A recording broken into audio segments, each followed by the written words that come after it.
Hello everyone, welcome to BSNMPC। आज हम लोग देख रहे हैं डी फार्मेसी सेकेंड ईयर का फार्माकोथेरेपेटिक्स चैप्टर नंबर 2 का पार्ट 3। ठीक है, पार्ट 3 देख रहे हैं। तो पार्ट 3 इसके पहले हम लोग पढ़े थे कि हाइपरटेंशन क्या होता है। ठीक है, हाइपरटेंशन क्या होता है, उसके बाद हाइपरटेंशन के बाद हम एक चार्ट में बताए थे कि कैसे कैसे आप लोग प्रीवियस लेक्चर में जब जाएंगे बेटा तो उसमें चेक करेंगे तो उसमें पता चलेगा कि जो पूरा यहाँ पे चार्ट प्रिपेयर किया गया था वो कैसे कैसे होता है। ठीक है, एंजियोस्ट्रोजन कहाँ से रिलीज होता है, ठीक है, रेनिन कहाँ से रिलीज होता है, किडनी से रिलीज होता है तो कैसे रिलीज होता है, किसके साथ जाकर मैच होकर के क्या बनता है, आगे चल के वो कैसे हमारा ब्लड प्रेशर को इंक्रीज करता है। तो ये सारी चीज़ें हम लोग प्रीवियस लेक्चर में पढ़ चुके हैं। ठीक है, आज हम लोग देखेंगे कि इटियोलॉजी यानी इसके कारक क्या होते हैं। इसको हिंदी में हम लोग बोलते हैं कारक। ठीक, कारण क्या होता है।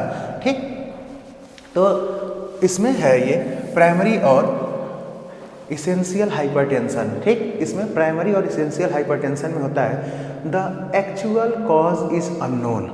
यानी जैसे मान लो कि जो बीपी हमारी होती है 120/80 नॉर्मल रहना चाहिए, 120/80 रहना चाहिए। ठीक, ये हो गया आपका सिस्टोलिक और ये हो गया डायस्टोलिक। ठीक, ये दोनों होती है।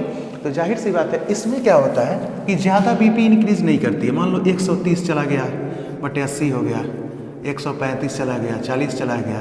ठीक है, 40 नहीं जाता है, नॉर्मली 10-20 का अंतर ही रह जाता है। ठीक है, इन सब चीज़ों में हम उसको बोलेंगे प्राइमरी और एसेंशियल हाइपरटेंशन। इसमें क्या होता है, इसमें रीजन हमको पता नहीं रहता है कि किस कारणवश हमारी बीपी इंक्रीज हो रही है। इसमें जैसे अननोन रहता है, पता ही नहीं चल पाता है कि एक्चुअल इसमें कॉज क्या है, किसके कारण से हमारी बीपी जो हो रही है वो बढ़ रही है या घट रही है। ठीक है, ज़्यादा यहाँ हाइपरटेंशन की बात हो रही है तो बढ़ेगी। ठीक, यहाँ से बढ़ने से आपको बढ़ने से मतलब है, सॉरी।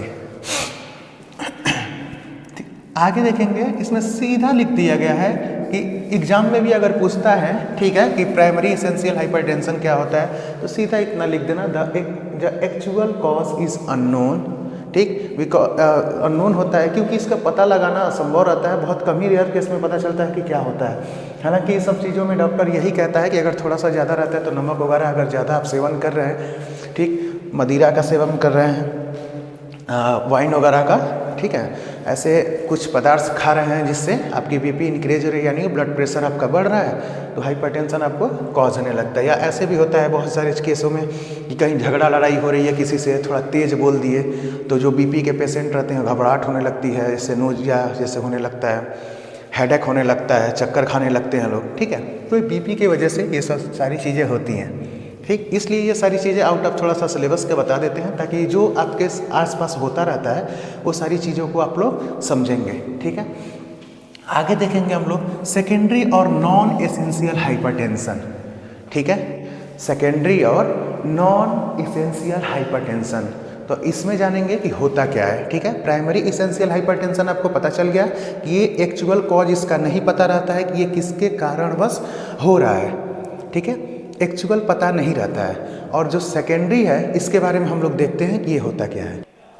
इसमें होता क्या है, सेकेंडरी नॉन इसेंशियल में ज़्यादा कुछ नहीं है, ये मेन होता है, नॉन इसेंशियल हाइपरटेंशन होता है। इसका तो मान लो हमको पता नहीं चल पाता है, लेकिन इसमें पता चलता है कि मेन रीजन हमारा क्या है, ये हमारा इस नॉन इसेंशियल हाइपरटेंशन क्यों हो रहा है। इसमें ज़्यादातर ज़्यादा से ज़्यादा क्या होता है 150/90 चला जाता है या 100 चला जाएगा, 150/100 चला जाएगा। ठीक, इस चीज़ों में, इन सब केसों में माइनर हार्ट अटैक आने के चांसेस बढ़ जाते हैं। ठीक है, माइनर हार्ट अटैक आने के चांसेस बढ़ जाते हैं। तो देखते हैं क्या होता है, due to other disease such as congenital abnormalities. इसका मतलब ये है कि अगर आपके माता पिता में भी अगर हो रहा है, ठीक है, जाहिर सी बात है अगर माता पिता को कोई चीज़ रहता है तो बच्चों में भी आ जाता है। DNA वनए जो होते हैं इसमें आप लोगों को पता ही होगा, 12th में पढ़े ही होंगे कि कुछ चीज़ें जो हमारा उसको क्या बोलते हैं अनुवांशिक रहता है कि हाँ ये हमारी पीढ़ी दर पीढ़ी चलती आ रही है। ठीक है, जैसे अब नॉर्मल आ रहा है कि नॉर्मली हेयर लॉस हो रहा है, बहुत सारे लोगों का होता है। तो जैसे लोग नहीं कहते हैं कि हमारा फैमिली में भी पिताजी का भी हो गया था, दादाजी का भी हो गया, तो वैसे हमारा आ रहा था। यही चीज़ सेम ऐसे यहाँ पे ये बोला जा रहा है। ठीक है, आपको ये चीज़ कहना है। ऑब्स्ट्रक्शन इन रेनल, ठीक है, ऑब्स्ट्रक्शन इन रेनल, यानी रेनल आर्टरीज की बात हो रही है यहाँ पे, ठीक है। तो इसमें क्या होता है, रेनल आर्टरीज में अगर आपका कोई दिक्कत आ रही है तब पर भी हो सकता है, ठीक है। हाइपरथायरॉयडिज्म, ठीक है, स्लीप अपेनिया, ठीक है, एंटी डिप्रेसेंट, ठीक है, इसमें क्या होती है, नींद नहीं आना, ठीक। तो ये सारी चीज़ें हैं जिससे वजह से क्या होता है, हमें दिक्कत होता है नॉन इसेंशियल हाइपरटेंशन में, ठीक है। यहाँ पे एक चीज़ और है, आप लोग ध्यान दीजिएगा, स्लीप अपेनिया, ठीक है। इसका मतलब ये होता है, कंफ्यूज ना होना, इसका मतलब सिर्फ यही होता है, नींद ना आना,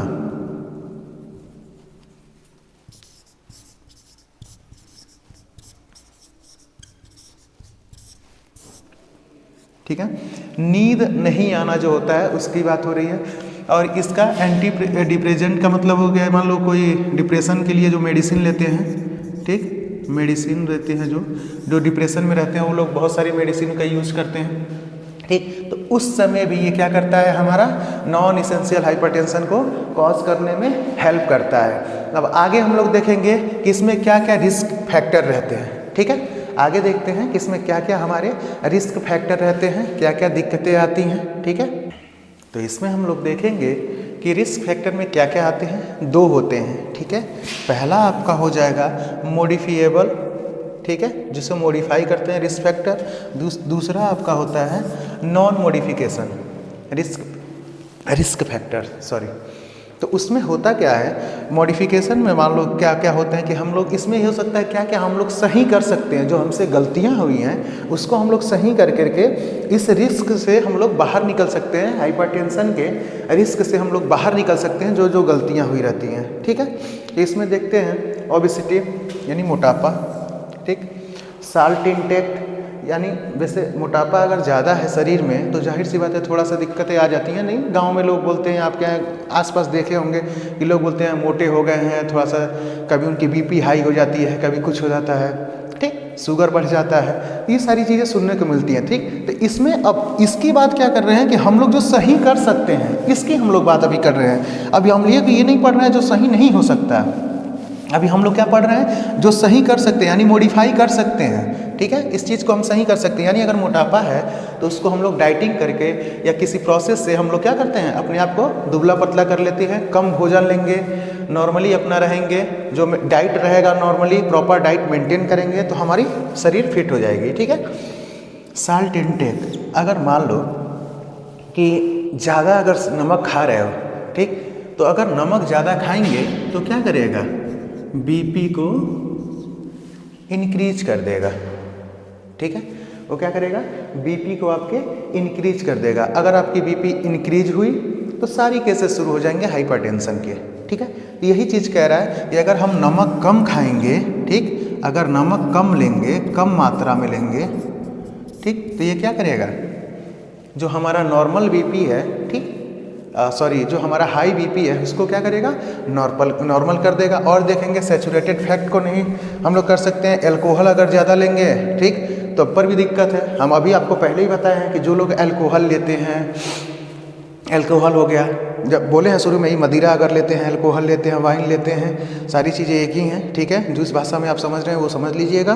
दूसरी चीज़ हो गया, इसमें मान लीजिए अगर ज़्यादा नमक खा रहे हैं तो भी दिक्कत है, ठीक, ज़्यादा ऑयली चीज़ें वगैरह ये सब नहीं खानी चाहिए, ज़्यादा फैट वगैरह नहीं खानी चाहिए, क्योंकि देखिए अगर फैट बढ़ेगा तो दिक्कत करेगा, ठीक है। तो वही सैचुरेटेड फैट की बात हो रही है, अल्कोहल की हो रही है, डाइट्रीफाइड हो रही है। स्मोकिंग करने के लिए स्ट्रेस लेने से बढ़ेगा, जाहिर सी बात है अगर ज़्यादा आप मेंटली डिस्टर्ब रहेंगे आपका हाइपरटेंशन बढ़ा रहेगा। थोड़ा सा चिड़चिड़ापन, नहीं, लोग कहते हैं कि थोड़ा स्ट्रेस ले रहा है, थोड़ा मेंटली हो रहा है, थोड़ा मतलब ज़्यादा दिमाग को स्ट्रेस दे रहा है तो चिड़चिड़ापन, कमजोरी होता है तो चिड़चिड़ापन होता है। ये सारी चीज़ें इसी में तो आती हैं, ठीक है। तो ये सारी चीज़ें होती हैं।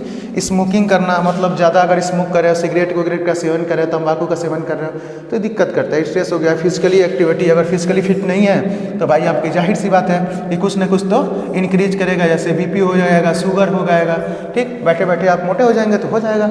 अब देखते हैं नॉन मॉडिफिकेशन रिस्क फैक्टर, इसको हम नहीं बदल सकते, जाहिर सी बात है एज नहीं बदल सकते, जेंडर नहीं बदल सकते, जेनेटिक फैक्टर जो रहते हैं उसको हम चेंज नहीं सकते हैं जेनेटिकली, यानी जो पीढ़ी दर पीढ़ी चलती आ रही है। तो ये थे आज के हमारे लेक्चर जिसमें आप लोगों ने देखा है, एक बार रिवीजन कर देते हैं।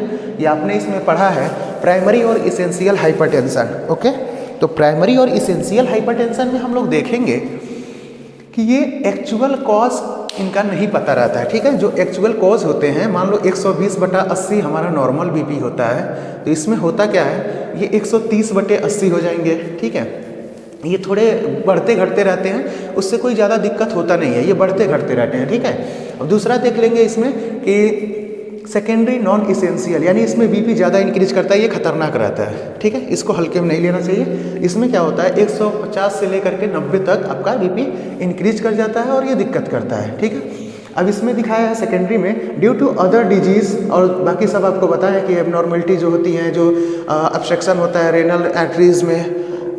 ठीक है, स्लीपनेस, ज़्यादा अगर आप नींद नहीं ले रहे हैं तो पर भी दिक्कत है। अगर डिप्रेशन की मेडिसिन ले रहे हैं, यानी एंटी डिप्रेशन वाली ले रहे हैं मेडिसिन, तो उसमें भी दिक्कत होता है। और भी एटसेट्रा है, एटसेट्रा में और सारी चीज़ें आ जाएंगी जो भी होती हैं। ठीक है, जो आपको पता होंगी। और बाकी आप लोग पढ़ने में तेज़ हैं, बहुत अच्छे बच्चे हैं, तो आगे जानते ही होंगे।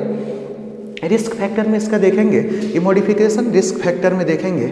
ओबेसिटी देखेंगे, जैसे मोटापा कम करना, साल्ट कम खाना, ठीक है, सैचुरेटेड फैट को कम लेना, अल्कोहल लेना बंद कर देना, और डाइटरी फाइबर हो गए, स्मोकिंग हो गए, स्ट्रेस हो गए, फिजिकल एक्टिविटी हो गए।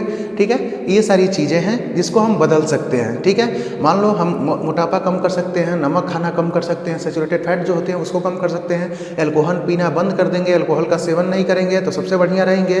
ठीक है, डाइटरी फाइबर नहीं लेंगे, ठीक, डाइट को मेंटेन करके रखेंगे, स्मोकिंग नहीं करना है हम लोग को, बीड़ी सिगरेट तंबाकू गुटखा कुछ नहीं खाना है, स्ट्रेस, अपना एग्जाम की तैयारी करते रहिए। ठीक है, फिजिकल एक्टिविटी आप लोग करिए, मॉर्निंग में कोशिश करिए जल्दी उठें, वैसे भी अभी ठंडी का सीजन चल रहा है। ठीक है, तो मॉर्निंग में उठिए, टहलिए, वॉक करिए, आप फिट रहेंगे। अब इसमें देखते हैं नॉन मेडिफिकेशन रिस्क फैक्टर जो होते हैं इसमें क्या क्या होते हैं। ठीक है, तो इसमें आप लोग देख रहे हैं, अच्छी तरह से आप लोग को क्लियर दिख भी रहा होगा। और अगर नोट्स बनाना चाहें तो इसका स्क्रीनशॉट ले करके आप लोग नोट्स बना लेना। ठीक है, इसीलिए मैं कुछ देर तक साइड में हो जाता हूँ पढ़ाने के समय। ठीक है, और कोई रीज़न नहीं है। कई लोग कॉल करके बोलते हैं सर आप साइड में हो जाते हैं, तो ऐसा नहीं है बेटा, हम साइड इसलिए होते हैं ताकि आप लोग को प्रॉपरली ये दिख सके और आप नोट्स बना सके। ठीक है, ताकि बच्चों का कमेंट आता था सर आप खड़े रहते हैं बीच में तो सर देख नहीं पाते हैं, दिक्कत होता है सर, नोट्स नहीं दिख पाते हैं, तो इसीलिए मैं ऐसे साइड होकर के पढ़ाता रहता हूँ। वो मुझे दिखता है, सारा विजुअल है मुझे, इसलिए मैं पढ़ करके यहाँ से दिखा देता हूँ आप लोग को। मुझे व्हाइट बोर्ड पूरा क्लियर दिख रहा है। ठीक है, तो इसमें क्या होता है नॉन मॉडिफिकेशन रिस्क फैक्टर में क्या होता है, हम एज को नहीं चेंज कर सकते। ठीक है, जाहिर सी बात है आपकी एज नहीं घट सकती। आप आधार कार्ड में बढ़वा सकते हैं, जो गैर कानूनी, ये सब चीज़ें नहीं करनी चाहिए, गैर कानूनी है। मान लीजिए आधार कार्ड में बढ़ गया, अब तो जेंडर भी चेंज हो रहा है। हालांकि यहाँ की जो बात हो रही है नॉर्मली की हम लोग बात कर रहे हैं, उसकी बात हो रही है। अब जेनेटिक फैक्टर जो होते हैं चेंज नहीं हो सकते हैं, तो ये सारी चीज़ें नहीं चेंज हो सकती। मान लीजिए एज नहीं हो सकता है, जेंडर चेंज नहीं कर सकते, जेनेटिक फैक्टर नहीं चेंज कर सकते, तो ये सारी चीज़ें हम लोग का है जो चेंज नहीं हो सकती है। ठीक है, आगे देखते हैं हमारा लेक्चर में क्या है। ठीक है, आगे जो हमारे सिलेबस में होगा उसको कंटिन्यू करते हैं। तो इसमें देखेंगे हम लोग क्लिनिकल मैनिफेस्टेशन यानी सिम्टम्स।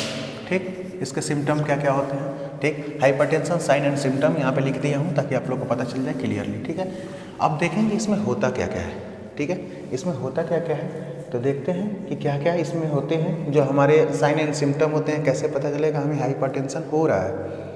ठीक है, तो ये कैसे पता चलेगा, तो इसमें देखते हैं सबसे बड़ी चीज़ हेडेक होगा, यानी आपका सर दर्द करने लगेगा। चेस्ट पेन यानी छाती में पेन होने लगेगा, यानी आपका जो चेस्ट है, ठीक है, इसमें दर्द होना शुरू कर देगा। हल्का हल्का मीठा मीठा दर्द होता है उसमें। ठीक है, जब चेस्ट पेन होता है तो नहीं होता है कि कभी कभी सांस लेने में दिक्कत होने लगती है, तो वो उस कुछ कैटेगरी उसमें से रहती हैं। ठीक है, ब्लर विजन, ठीक, यानी धुंधलापन दिखना अचानक से नहीं होता है कि अगर हाई बीपी ज़्यादा, बताया तो है आपको कि अगर कोई बूढ़े व्यक्ति हैं या घर में ऐसे कोई व्यक्ति हैं जिनको बीपी है, ठीक है, अगर उनकी बीपी इंक्रीज कर रही है, ठीक है, अगर इंक्रीज बीपी हो रही है तो ये क्या करेगा, या तो उनको चक्कर आने लगेंगे, आपको बोले हैं, ठीक है, चक्कर आने लगेगा, ब्लर दिखने लगता है, अचानक से गिर जाते हैं, ठीक, हाइपरटेंशन ज़्यादा हो जाता है। यही चीज़ यहाँ पे हो रहा है। नोजिया, ओमेटिंग, नोजिया का मतलब होता है जी मचलना यानी उल्टी जैसा होना, ओमेटिंग मतलब उल्टी होना, ठीक है, ये सारे सिम्टम हैं। पेन इन नेक, गर्दन में दर्द होना, डिफिकल्टी इन ब्रीदिंग, जाहिर सी बात है अगर बीपी इंक्रीज हो रहा है तो ऑक्सीजनेटर की कमी हो जाएगी, ऑक्सीजन की थोड़ा कमी जैसा होने लगता है तो डिफिकल्टी होती है, ज़्यादा हाँफने लगते हैं लोग, जो हमारा हार्ट है वो काफ़ी तेज़ पंपिंग करने लगता है, ठीक है। तो ब्लड प्रेशर वेसल्स में ज़्यादा प्रेशर कॉज होता है, जिससे क्या होता है हमें डिफिकल्ट होने लगता है और चेस्ट में पेन होने लगता है। ये दोनों समझो कि सेमी एक साइड ही होते हैं, ठीक है। चेस्ट पेन होने लगता है और ब्रीदिंग में भी दिक्कत आने लगती है, ठीक है। और कन्फ्यूज़न बहुत ज़्यादा होने लगता है, किसी चीज़ को लेकर के कन्फ्यूज़न ज़्यादा होने लगता है, ठीक। तो ये सारी चीज़ें हैं जो आज हम लोग पढ़े हैं, ठीक। नेक्स्ट लेक्चर में देखेंगे नॉन फार्माकोलॉजिकल मैनेजमेंट, ठीक। नॉन फार्माकोलॉजिकल मैनेजमेंट के बारे में जानेंगे, ठीक है। नॉन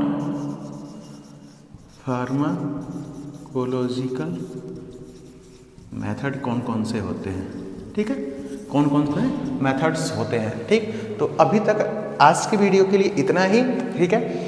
शॉर्ट वीडियो देखो बेटा इसलिए बना रहे हैं ताकि आप लोग थोड़ा सा मतलब पढ़ें, लेकिन ढंग से पढ़ें, ठीक। बहुत सारे बच्चे कह रहे हैं सर ज़्यादा पार्ट हो जा रहे हैं, ज़्यादा लंबा वीडियो नहीं बना रहे, थोड़ा लंबा बनाइए।